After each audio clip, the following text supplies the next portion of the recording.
Hello मित्रों, विषय SPCC एमां एसपी विभाग અને એસપી વિભાગની અંદર ચેપ્ટર નંબર 2 આજે આપણે એમસીક્યુ જોવાના છે। એક પછી એક એમસીક્યુની સરળ રીતે સમજૂતી મેળવશું। મિત્રો, પહેલો એમસીક્યુ કયો રહેલો છે તો કે દેશના વિકાસની પારાશીશી તરીકે કયા બજારને ઓળખવામાં આવે છે? દેશના વિકાસની પારાશીશી તરીકે સટોડિયાઓનું બજારને, શેર બજારને, રોકડ બજારને કે માલ સામાનના બજારને? અહીંયા તમને ખ્યાલ જ છે કે જવાબ શું આવે તો કે બી, શેર બજારને। કયું બજારને? શેર બજાર છે એ દેશના વિકાસની અત્યારે પારાશીશી છે, બરાબર? ખાસ યાદ રાખજો, અત્યારે શેર બજાર છે એ અર્થતંત્રને ધબકતું રાખે છે। કેવું? તો કે અર્થતંત્રને કેવું રાખે છે? ધબકતું રાખે છે। અર્થતંત્રનો વિકાસ કરવામાં મહત્વનો ફાળો કોઈનો હોય તો એ શેર બજારનો રહેલો છે, બરાબર? એટલે દેશના વિકાસની પારાશીશી કે પારાશીશી તો પણ શેર બજાર રહેલું છે। એટલે જવાબ શું આવે છે? બી, શેર બજાર। ચલો આગળનો બીજો એમસીક્યુ જોશું। શેર હોલ્ડર પોતાનો માલિકી હક અન્ય વ્યક્તિની તરફેણમાં જતો કરે અને તેની માલિકી થઈ જાય તેને ખાલી જગ્યા કહે છે? સંપૂર્ણ શેરની ફેરબદલી, શેર ફેરબદલી, અંશતઃ ફેરબદલી એ કાયદાકીય ફેરબદલી? મિત્રો, શેર હોલ્ડર પોતાનો માલિકી હક અન્ય વ્યક્તિની તરફેણમાં કરે ને એને કહેવાય શેર ફેરબદલી। બી, શું કહેવાય? શેર ફેરબદલી। શેરની ફેરબદલી બે પ્રકારે હોય મિત્રો। કેટલા પ્રકારે હોય? બે પ્રકારે હોય શેરની ફેરબદલી। પહેલો પ્રકાર સ્વૈચ્છિક શેરની ફેરબદલી,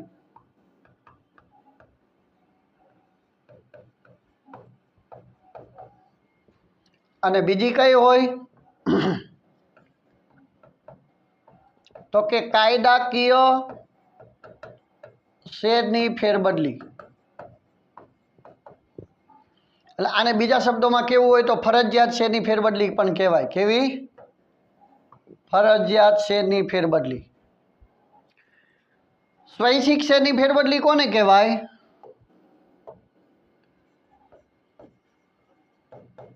જ્યારે કોઈ શેર હોલ્ડર, જ્યારે કોઈ શેરધારક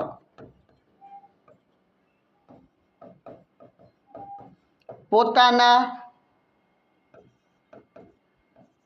શેરનો માલિકી હક સ્વૈચ્છિક રીતે અન્ય વ્યક્તિની તરફેણમાં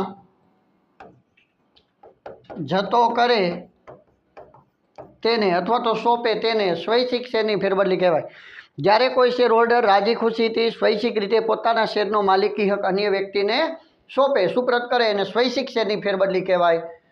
અને આની વ્યાખ્યા બને કે જ્યારે કોઈ શેરધારક નાદાર,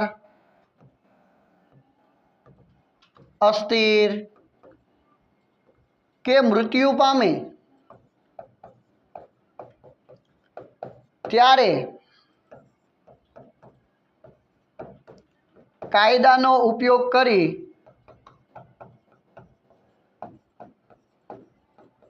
કરવામાં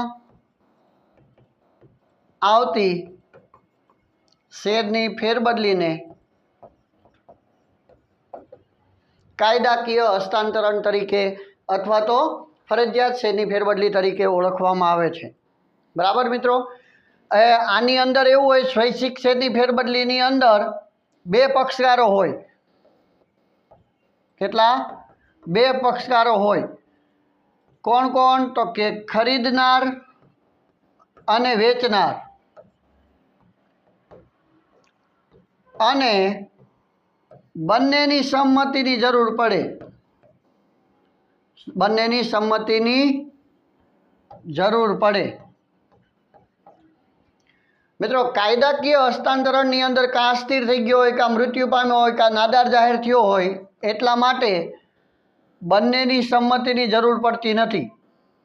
બંનેની સોરી ટૂંકમાં સંમતિની જરૂર ન પડે. શું યાદ રાખવાનું? સંમતિની જરૂર ન પડે. સમજો કે આની અંદર સંમતિની જરૂર નથી. એક્ઝામ્પલ તરીકે કોઈ વ્યક્તિ મૃત્યુ પામ્યો છે તો એની સંમતિની જરૂર હોય ના, એના વારસદારના નામે શેરની ફેરબદલી થઈ જાય. કોઈ અસ્થિર થઈ ગયો છે તો અસ્થિર થઈ ગયો એને પૂછવા ન જવું પડે કે તારા શેર બીજાને આપી દઈએ. એટલે અસ્થિર થયો હોય એની સંમતિની એની જરૂર નથી પડતી. આમાં સંમતિની જરૂર પડે છે. સ્વૈચ્છિક શેરની ફેરબદલી છે એની વિધિ લાંબી છે, ખર્ચાળ છે. કાયદાકીય હસ્તાંતરણની ફેરબદલી ટૂંકી છે. બરાબર? એટલે મિત્રો આ સ્વૈચ્છિક શેરની ફેરબદલી અને કાયદાકીય હસ્તાંતરણ યાદ રાખજો. કાયદાકીય શેરની ફેરબદલી ત્યારે જ હોય જ્યારે મૃત્યુ પામે છે. શું પામે છે? તો કે મૃત્યુ પામે કાં નાદાર થાય અથવા તો અસ્થિર મગજનો થાય ત્યારે કાયદાનો ઉપયોગ કરીને કરવામાં આવતી શેરની ફેરબદલી એટલે કાયદાકીય હસ્તાંતરણ, જેને ફરજિયાત શેરની ફેરબદલી કહેવાય. અહીંયા શેર હોલ્ડર પોતાનો માલિકી હક અન્ય વ્યક્તિની તરફેણમાં જતો કરે તેને માલિકી થઈ જાય તેને શું કહેવાય? તો કે શેરની ફેરબદલી કહેવાય. એ પછી સ્વૈચ્છિક હોઈ શકે અને કાયદાકીય પણ હોઈ શકે. ઓકે, હા, જો અહીં કાયદાકીય શેરની ફેરબદલી કીધું છે. અહીંયા એવું કીધું છે, અહીંયા શેર હોલ્ડર પોતાનો માલિકી હક અન્ય વ્યક્તિની તરફેણમાં સ્વૈચ્છિક રીતે આવું હોવું જોઈએ. કેવી રીતે? સ્વૈચ્છિક રીતે માલિકી હકની ફેરબદલી કરે એને કયું કહેવાય? સ્વૈચ્છિક શેરની ફેરબદલી કહેવાય. અહીંયા શેર ફેરબદલીની વ્યાખ્યા આપી છે. ઓકે, ચાલો આગળ. શેર એ શેર ધારકનું કંપનીના શેર મૂડીના ભાગ દર્શાવતું ખાલી જગ્યા હિત છે. આર્થિક, સામાજિક, નાણાકીય કે ધાર્મિક. મિત્રો, શેર એ શેર ધારકનું કંપનીના શેર મૂડીના ભાગ દર્શાવતું કેવા પ્રકારનું? તો કે નાણાકીય હિત રહેલું છે. એમાં નાણાકીય હિત રહેલું છે શેર ધારકનું. બરાબર? શેર મૂડીના ભાગ દર્શાવતું નાણાકીય હિત રહેલું છે. મિત્રો યાદ રાખજો. શેરનું ખરીદ વેચાણ ખાલી જગ્યામાં થાય છે. મૂડી બજાર, શેર બજાર, બોન્ડ માર્કેટ કે એક પણ નહીં, શેર બજારની અંદર થાય. બી જવાબ આવે. કેમાં? શેરનું ખરીદ વેચાણ શેર બજારમાં થાય. હા, શેરનું ખરીદ વેચાણને કારણે એટલે કે શેરની ફેરબદલીને કારણે શેરની ફેરબદલીના ફાયદા કેવા પ્રકારના ફાયદા રહેલા છે? શેરની ફેરબદલીના કેવા પ્રકારના ફાયદા છે મિત્રો? તો શેરની ફેરબદલીના ફાયદાની વાત કરવામાં આવે તો કોને શું ફાયદો થાય ને એ ખાસ યાદ રાખવું. આપણે દાખલા તરીકે સમજીએ તો કે વેચનારને શું ફાયદો થાય? 1 પોઈન્ટ. બીજો તો કે ખરીદનારને શું ફાયદો થાય? બીજો પોઈન્ટ બની ગયો. ત્રીજો તો કે કંપનીને શું ફાયદો થાય? ચોથો પોઈન્ટ બની જાય. બરાબર? કંપની આવી ગઈ, ખરીદનાર આવી ગયું, વેચનાર આવી ગયું, સરકારને શું ફાયદો થાય? આગળનો પોઈન્ટ બની ગયો. શેર બજારને શું ફાયદો થાય? એના પછીનો પોઈન્ટ આવી ગયો. શેર દલાલોને શું ફાયદો થાય? એનો પોઈન્ટ આવી ગયો. દેશને શું ફાયદો થાય? મિત્રો, આમ ઘણા બધાને ફાયદો થતો હોય છે શેરની ફેરબદલીને કારણે. સમજો કે આ વેચનારને પહેલાં તો વેચનાર જે છે એ શેર વેચે એટલે એને રોકડ રકમ પ્રાપ્ત થાય. શું પ્રાપ્ત થાય? તો કે રોકડ રકમ પ્રાપ્ત થાય. ચાલો, વેચનારને પહેલાં તો શું ફાયદો થાય? તો કે રોકડ રકમ મળે. આ એક ફાયદો. વેચનારને બીજો ફાયદો શું થાય? તો કે ભાવ તફાવતનો લાભ મળે. મિત્રો, કેનો? ભાવ તફાવતનો લાભ મળે.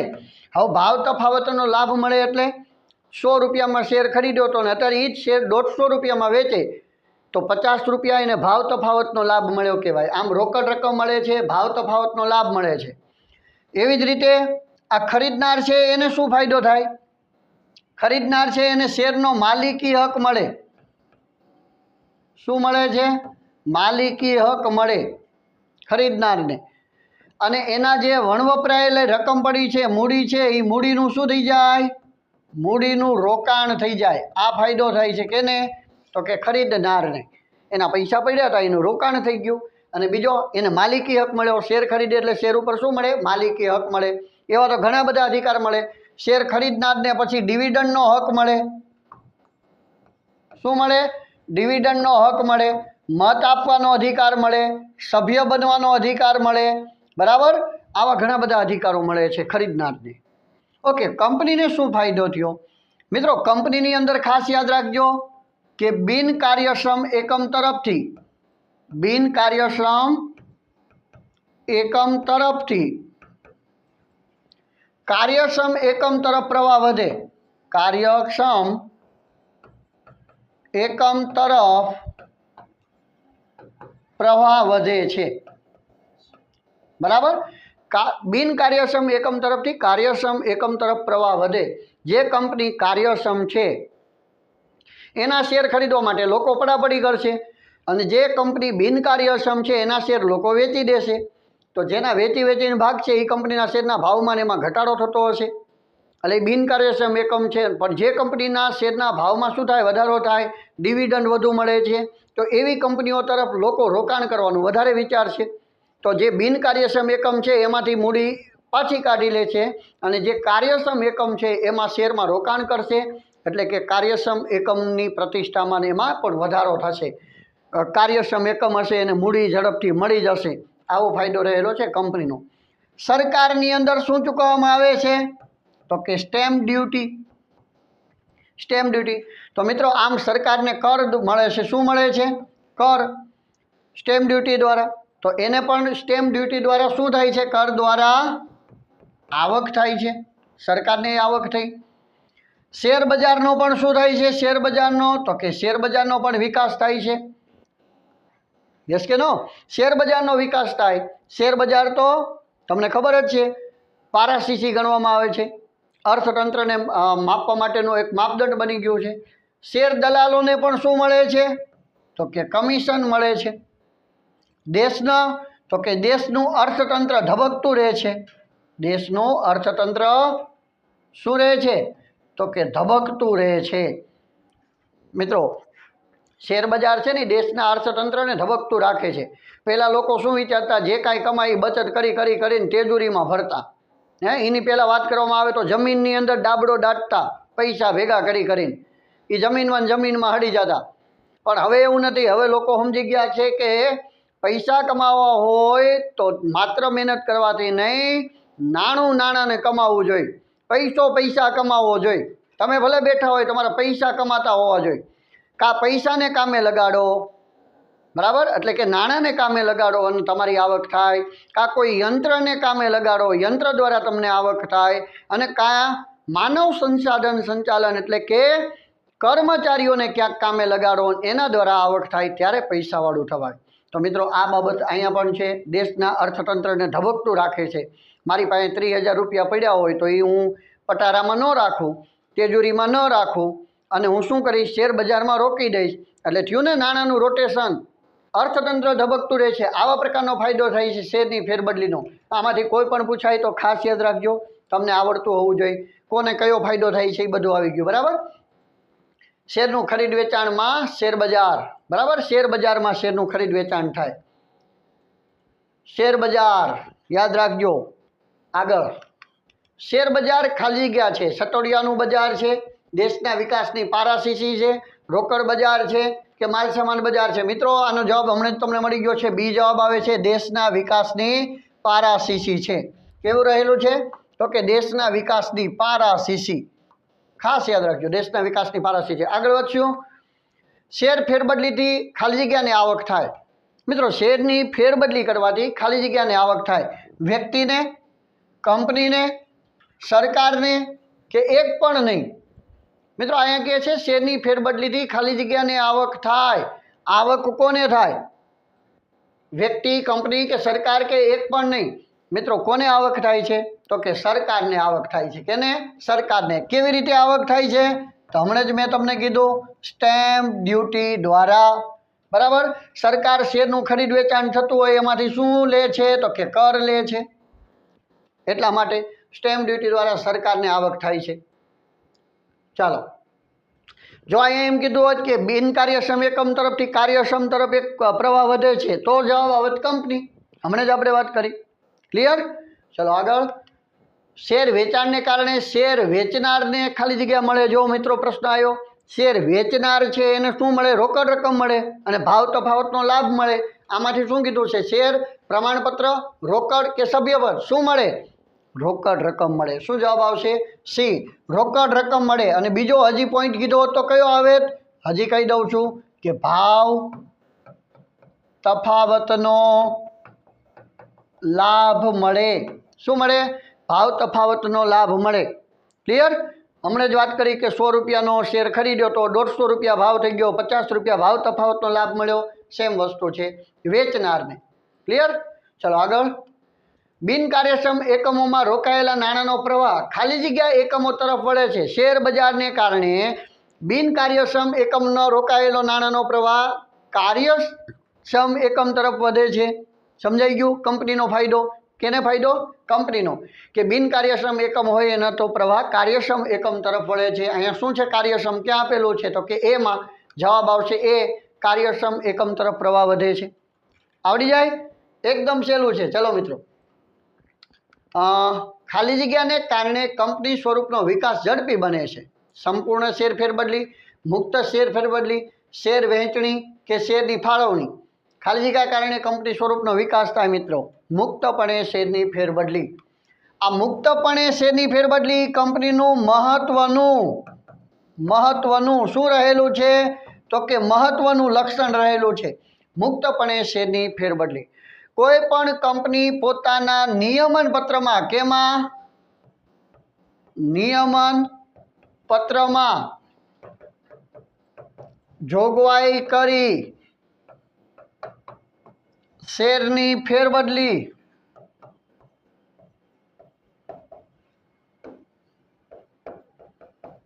અટકાવી શકે નહીં.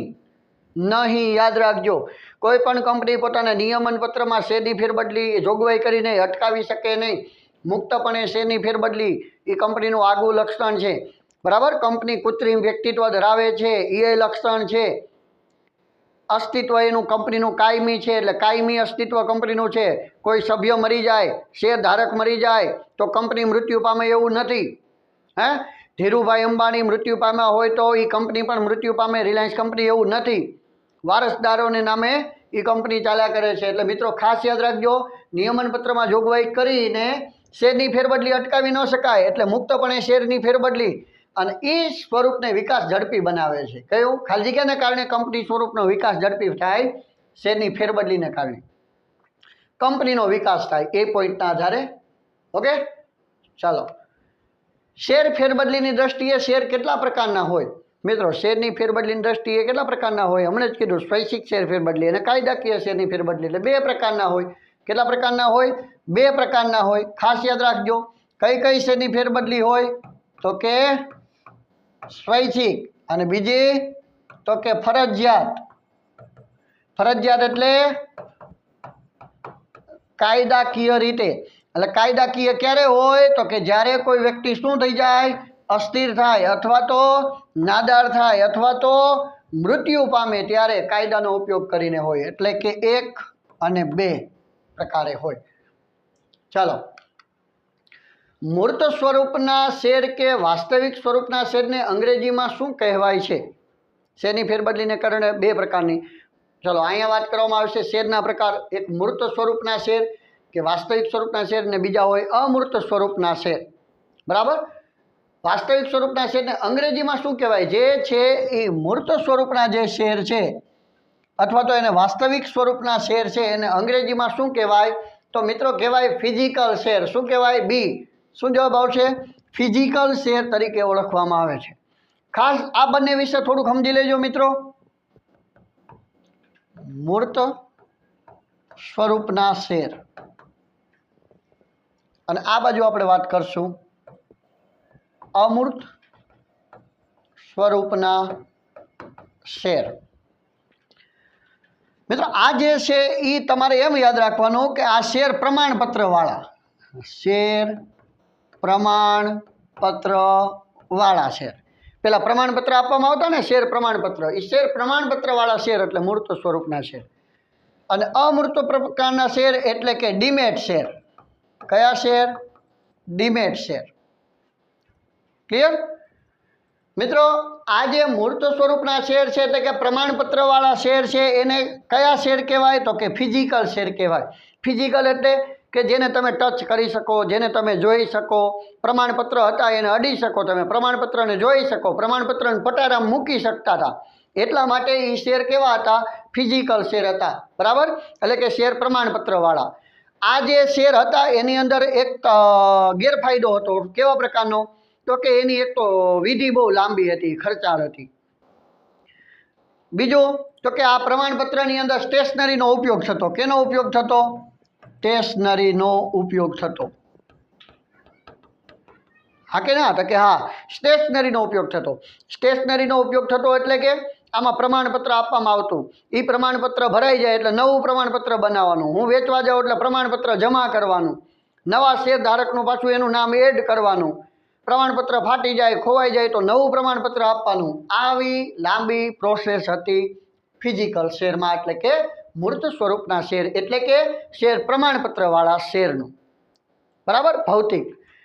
પણ પછી કયા આવી જાય? અમૂર્ત સ્વરૂપના શેર આવી ગયા, એટલે કે ડીમેટ શેર આવી ગયા, એટલે કે ડીમટીરિયલાઇઝેશન, જેમાં કોઈ પણ પ્રકારનો મટીરિયલનો ઉપયોગ થતો નથી, જેમાં સ્ટેશનરીનો ઉપયોગ થતો નથી. ટીડિંગ દઈને મેસેજ આવે, કોંગ્રેચ્યુલેશન, તમારા ત્યાં શેર આવ્યા. સમજાણું? એટલે આવા પ્રકારના શેર એને કહેવાય અમૂર્ત સ્વરૂપના શેર, ડીમટીરિયલાઇઝેશન એટલે કે ડીમેટ શેર, જેમાં કોઈ પ્રકારના પ્રમાણપત્રો અને સ્ટેશનરીનો એનો ઉપયોગ થતો નથી. ઝડપી એની ફેરબદલી થઈ જાય છે એવા શેર એટલે અમૂર્ત સ્વરૂપના શેરની. બરાબર? એટલે ખાસ યાદ રાખજો, આ તમે બેના આધારે આ જે છે મૂર્ત સ્વરૂપના શેરને કેવા કહેવાય? ફિઝિકલ શેર કહેવાય. ઓકે, આગળ વધશું. શેર ફેરબદલી માન્ય રાખતા કંપનીએ નવું પ્રમાણપત્ર કેટલા સમયમાં મોકલાવવું પડે? શેરની ફેરબદલી માન્ય રાખતા કંપનીએ નવું પ્રમાણપત્ર કેટલા સમયમાં મોકલાવવું પડે? 1 માસ, 2 માસ, 25 દિવસ કે 15 દિવસ? મિત્રો જવાબ આવે છે 1 માસની અંદર. 1 મહિનામાં નવું પ્રમાણપત્ર મોકલી આપવું પડે. જો આવેલું પ્રમાણપત્ર મોકલવાની વાત એટલે કયા શેર હશે? સ્ટેશનરીવાળા શેર, પ્રમાણપત્રવાળા એટલે કે મૂર્ત સ્વરૂપના શેર એટલે કે ફિઝિકલ શેર હશે. એટલે 1 માસની અંદર પ્રમાણપત્ર આપવું પડતું. બરાબર? ઓકે, આગળ વધો. રોકાણકારે કોની પાસે ડીમેટ ખાતું ખોલાવવું પડે? આ પણ અગાઉ આપણે વાત કરી ચૂક્યા છીએ. પહેલા ચેપ્ટરની અંદર સમજાયું ત્યારે તમે સમજી ગયા છો. સંચાલકો પર, કંપની, ડિપોઝિટરી પાર્ટિસિપેન્ટ કે શેર હોલ્ડર પાસે. કોઈ પણ શેર હોલ્ડરો હોય, રોકાણકારો હોય, એને ડીમેટ ખાતું કોની પાસે ખોલાવવાનું હોય? સી જવાબ આવે, ડિપોઝિટરી પાર્ટિસિપેન્ટ પાસે. યાદ આવ્યું કે ન આવ્યું? મેં તમને સમજાવ્યું હતું NSDL અને બીજું સમજાવ્યું હતું CDSL. આ બે જે ડિપોઝિટરી સંસ્થાઓ છે, આ ડિપોઝિટરી સંસ્થાઓ આ શું છે? હજી એકવાર, ડિપોઝિટરી સંસ્થાઓ છે બે. આ ડિપોઝિટરી સંસ્થાઓના હાથ નીચે, એની સત્તા નીચે એ કોના પાસેથી કામગીરી કરાવે છે? તો આવે ડિપોઝિટરી પાર્ટિસિપેન્ટ. બરાબર? આ ડિપોઝિટરી પાર્ટિસિપેન્ટ છે એની પાસે ડીમેટ ખાતું ખોલાવવું પડે. આની પાસે શું ખોલાવવું પડે? તો કે ડીમેટ ખાતું ખોલાવવું પડે. આ ડિપોઝિટરી પાર્ટિસિપેન્ટ તરીકે કોણ હોય છે? મિત્રો ડિપોઝિટરી પાર્ટિસિપેન્ટ તરીકે બેંક, બરાબર, શેર દલાલો, બરાબર, મારવાડી, શેરખાન, એન્જલ, આવા ઘણા બધા રહે છે. એ બધા ડિપોઝિટરી પાર્ટિસિપેન્ટ તરીકે કામગીરી કરે છે. એટલે આપણે ડીમેટ ખાતું એમની પાસે ખોલાવવાનું હોય, નહીં કે NSDL CDSL પાસે. ડીમેટ ખાતું ડિપોઝિટરી પાર્ટિસિપેન્ટ પાસે ખોલાવવાનું હોય. ક્લિયર મિત્રો? ઓકે, આગળ. ડીમેટ ખાતું ખોલાવ્યા બાદ ખાતેદારને શું મળે છે? મિત્રો ડીમેટ ખાતું ખોલાવ્યું હોય તો ખાતેદારને શું મળે? ઇન્સ્ટ્રક્શન સ્લીપ, રસીદ, પ્રમાણપત્ર કે બિલ? મિત્રો એ જવાબ આવશે. શું આવશે? એ. ઇન્સ્ટ્રક્શન સ્લીપ આપવામાં આવે છે. શું આપવામાં આવે છે? તો કે ઇન્સ્ટ્રક્શન સ્લીપ આપવામાં આવે. ખાસ યાદ રાખજો, ઇન્સ્ટ્રક્શન સ્લીપ, અથવા તો આનું બીજું નામ છે ઇન્ટિમેશન સ્લીપ. શું? ઇન્ટિમેશન સ્લીપ અથવા ઇન્સ્ટ્રક્શન સ્લીપ આપવામાં આવે છે. આ ઇન્સ્ટ્રક્શન સ્લીપ મળે ત્યાર પછી જ એ જે વ્યક્તિ છે તે શેરનું શું કરી શકે? તો કે શેરનું ખરીદ અને વેચાણ કરી શકે. ખાસ યાદ રાખજો, આ સ્લીપ મળ્યા પછી જ એ શેરનું ખરીદ વેચાણ કરી શકે. કોઈ પણ વ્યક્તિ ડીમેટ ખાતું ખોલાવે એટલા માટે એને ખોલાયા પછી ઇન્સ્ટ્રક્શન સ્લીપ અથવા ઇન્ટિમેશન સ્લીપ આપવામાં આવે છે. ફરજિયાત હસ્તાંતરણની પ્રક્રિયા પૂરી થઈ ન હોય તો મિત્રો, ફરજિયાત હસ્તાંતરણ, ફરજિયાત એટલે તમને ખ્યાલ આવી ગયો હશે. ફરજિયાત એટલે ક્યારે હોય તો કે કાયદાકીય હસ્તાંતરણ. યસ કે નો? યસ. કાયદાકીય હસ્તાંતરણ ક્યારે હોય તો કે જ્યારે કોઈ શેર હોલ્ડર અસ્થિર થાય, જ્યારે કોઈ શેર હોલ્ડર નાદાર થાય કે જ્યારે કોઈ શેર હોલ્ડરનું મૃત્યુ થાય ત્યારે કાયદાનો ઉપયોગ કરીને કરવામાં આવતી ફેરબદલી એટલે ફરજિયાત હસ્તાંતરણ. તો પ્રક્રિયા પૂરી થઈ હોય કે ન થઈ હોય, બરાબર, જ્યારે કોઈ અસ્થિર થાય, સમજી લેજો, આમાંથી ઘણા બધા MCQ પૂછાય. જ્યારે કોઈ શેર હોલ્ડર અસ્થિર થાય ત્યારે એના વાલી કે ટ્રસ્ટીની નિમણૂક કરવામાં આવે. મિત્રો, કેની નિમણૂક કરવામાં આવે? વાલી કે ટ્રસ્ટીની નિમણૂક કરવામાં આવે. જ્યારે કોઈ વ્યક્તિ નાદાર જાહેર થાય, બરાબર, જ્યારે કોઈ નાદાર જાહેર થાય ત્યારે રિસીવરની નિમણૂક કરવામાં આવે. કેની નિમણૂક કરવામાં આવે? રિસીવર, અથવા તો એને કહેવાય વહીવટદાર. કેની નિમણૂક કરવામાં આવે? વહીવટદારની નિમણૂક કરવામાં આવે. અને જ્યારે કોઈ મૃત્યુ પામે ત્યારે તો તમને ખબર જ છે કોણ હોય તો કે વારસદારની નિમણૂક કરવામાં આવે. હજી એકવાર, અસ્થિર મગજનો થાય ત્યારે કોની નિમણૂક કરવામાં આવે છે? વાલી કે ટ્રસ્ટી. વાલી કે ટ્રસ્ટીની નિમણૂક કરવામાં આવે અસ્થિર થાય ત્યારે. જ્યારે કોઈ વ્યક્તિ અસ્થિર થાય તો મેડિકલ સર્ટિફિકેટ આપવું પડે. શું આપવું પડે? Medical certificate. જ્યારે કોઈ નાદાર જાહેર થાય તો અદાલતનું હુકમનામું આપવું પડે. અને જ્યારે કોઈ વ્યક્તિ મૃત્યુ પામે તો ડેથ સર્ટિફિકેટ આપવું પડે. ત્યારે કાયદાકીય હસ્તાંતરણ બને. અને કોના નામે અસ્થિર હોય તો વાલી કે ટ્રસ્ટીના નામે શેરની ફેરબદલી થાય? નાદાર હોય તો રિસીવર કે વહીવટદારની નિમણૂક કરવામાં આવે. અને મૃત્યુ હોય તો વારસદારની નામે શેની ફેરબદલી થાય. આ યાદ રાખજો, વિકલ્પોમાં પૂછાય. હવે અહીંયા બીજો પ્રશ્ન છે, ફરજિયાત હસ્તાંતરણની પ્રક્રિયા પૂરી ન થઈ હોય તો, હજી પૂરી થઈ નથી.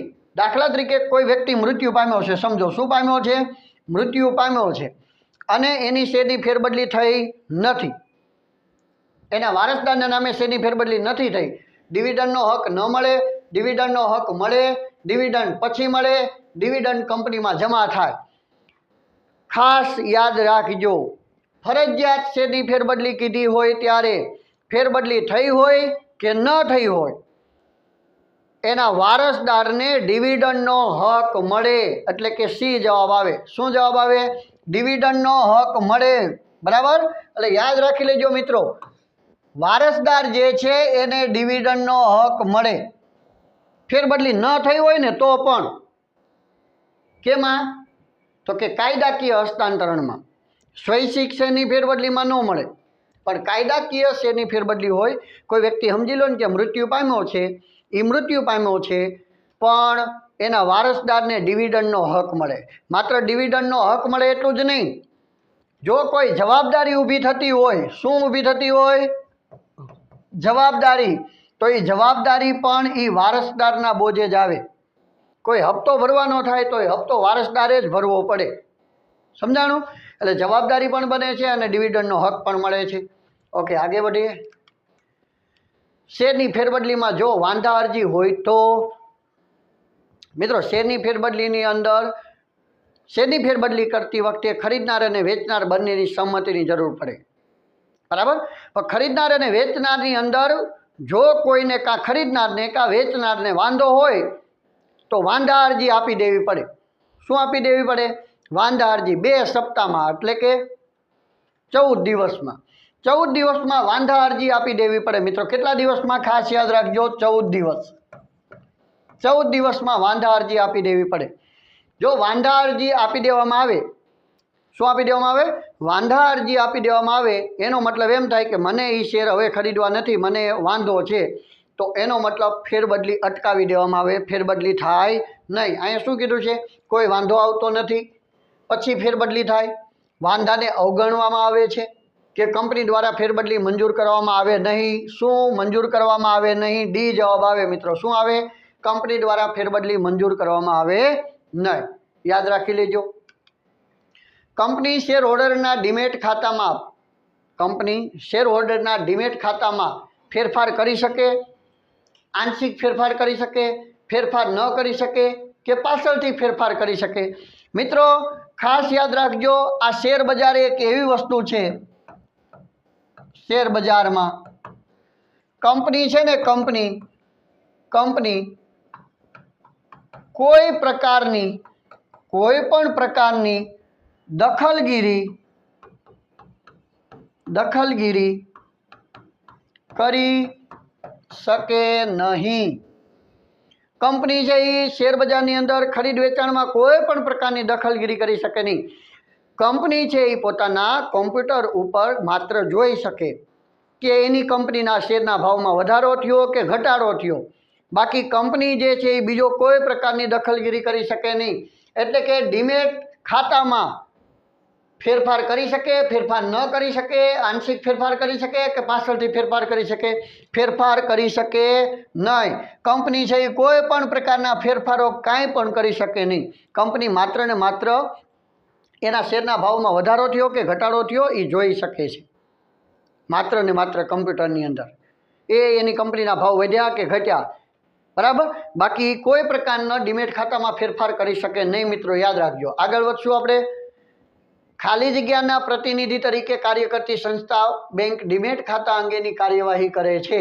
મિત્રો ખાલી જગ્યાના પ્રતિનિધિ તરીકે કાર્ય કરતી સંસ્થા એટલે કે બેંક ડીમેટ ખાતા અંગેની કાર્યવાહી કરે. મિત્રો બેંક એટલે ડિપોઝિટરી પાર્ટિસિપેન્ટ, ખાલી જગ્યાના પ્રતિનિધિ તરીકે કામગીરી કરે છે એમ કે છે. તો બેંક છે એ ડિપોઝિટરી પાર્ટિસિપેન્ટ છે, તો કોના પ્રતિનિધિ તરીકે કામ કરે છે? ડિપોઝિટરી સંસ્થાઓ. હવે ડિપોઝિટરી સંસ્થાઓ કઈ છે? NSDL અને CDSL. આપણે વારંવાર વાત કરી છે, એટલે જવાબ A અને B બંને આવશે. શું આવશે જવાબ? A અને B. NSDL અને CDSL બે ડિપોઝિટરી સંસ્થાઓ છે, એના પ્રતિનિધિ તરીકે ડિપોઝિટરી પાર્ટિસિપેન્ટ કામ કરે છે. અહીંયા બેંક આપેલું છે, બેંકની જગ્યાએ શેર દલાલોએ આપેલું હોય, બરાબર, અથવા તો પ્રતિનિધિ તરીકે ડિપોઝિટરી પાર્ટિસિપેન્ટ કામ કરે છે એમ પણ આપેલું હોય ડિપોઝિટરી પાર્ટિસિપેન્ટ, તો પણ NSDL અને CDSL ના, બરાબર, એના પ્રતિનિધિ તરીકે કામગીરી કરે છે. એટલે NSDL અને CDSL જવાબ આવશે. ખાલી જગ્યા એ શેર માલિકીની ફેરબદલી છે. મિત્રો ખાલી જગ્યા એ શેર માલિકીની ફેરબદલી છે. શેરની ફેરબદલી, શેર ધારકની ફેરબદલી, પ્રમાણીકરણ કે ફરજિયાત ફેરબદલી. આનો MCQ બીજી વાર આવ્યો છે મિત્રો. ખાલી જગ્યા એ શેર માલિકીની ફેરબદલી છે, તો એમાં આવે છે શેરની ફેરબદલી, બરાબર. અને આ થોડો કન્ફ્યુઝ કરે એવો પ્રશ્ન છે. શેરની ફેરબદલીની અંદર અહીંયા સ્વૈચ્છિક માલિકીની ફેરબદલી એવું લખેલું હોય તો શેરની ફેરબદલી, સ્વૈચ્છિક શેરની ફેરબદલી. અને જો એમ કીધું હોય કે અસ્થિર, નાદાર કે મૃત્યુ થાય અને શેરની ફેરબદલી કીધી હોત તો ફરજિયાત શેર ફેરબદલી આવે. ક્લિયર? નવા શેર ધારક માટે નવું શેર પ્રમાણપત્ર તૈયાર કરવાની ફરજ કોની છે? સેક્રેટરીની, સંચાલક મંડળની, મેનેજરની કે માલિકીની? આવી બધી ફરજો બિચારા સેક્રેટરીની જ હોય. કેની હોય? સેક્રેટરીની. શેર ધારક માટે નવું શેર પ્રમાણપત્ર તૈયાર કરવાની જવાબદારી સેક્રેટરીની હોય. ઓકે મિત્રો, સેક્રેટરી એટલે શું? જે આપણે 11માની અંદર કહી દીધું છે કે ગુપ્ત નોંધ રાખનાર. શું? ગુપ્ત નોંધ રાખનાર અને પત્ર વ્યવહાર કરનાર વ્યક્તિ એટલે સેક્રેટરી. સેક્રેટરી, કંપની સેક્રેટરીના બે પ્રકાર હોય, એક સામાન્ય સેક્રેટરી અને બીજો વહીવટી સેક્રેટરી. એમાંથી સામાન્ય સેક્રેટરીનો વ્યાખ્યા છે ગુપ્ત નોંધ રાખનાર અને પત્ર વ્યવહાર કરનાર વ્યક્તિ એટલે સેક્રેટરી. ચલો, શેર ધારકને અદાલત નાદાર જાહેર કરે તો? જો શેર ધારકને અદાલત નાદાર જાહેર કરે તો મરજિયાત સ્થાને, જો અહીંયા વાત કરી છે એટલે તમને સમજાય જાય, શેર ધારક અદાલતને નાદાર જાહેર કર્યો, નાદાર, તો કઈ શેરની ફેરબદલી હોય? મરજિયાત, ફરજિયાત, હસ્તાંતરણ થઈ શકે નહીં કે ભવિષ્યમાં હસ્તાંતરણ થાય?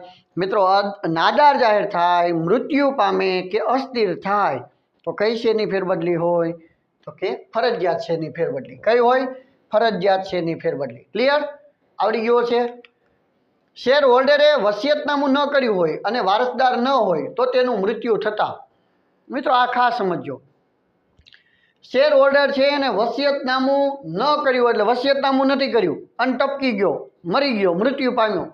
વસિયતનામું ન કર્યું હોય અને વારસદાર ન હોય એના વારસદાર પણ નથી, એક તો વસિયતનામું નથી કર્યું અને વારસદાર પણ નથી, તો તેનું મૃત્યુ થતાં કોના નામે શેરની ફેરબદલી થાય? સરકાર શેર જપ્ત કરે, અદાલત વહીવટદારની નિમણૂક કરે, કંપની શેર જપ્ત કરે કે શેર ધર્માદા સંસ્થામાં જતા કરે? ડી જવાબ જોઈને ઘણા ટીક કરી નાખે. મિત્રો ના, ખાસ યાદ રાખજો કે વારસદાર ન હોય અને વસિયતનામું ન કર્યું હોય ત્યારે અદાલત વહીવટદારની નિમણૂક કરે છે. એટલે શું જવાબ આવે છે? સી, અદાલત વહીવટદારની નિમણૂક કરે છે. બરાબર, કહેવાનો મતલબ વહીવટદારની નિમણૂક કરવામાં આવે છે. ક્લિયર?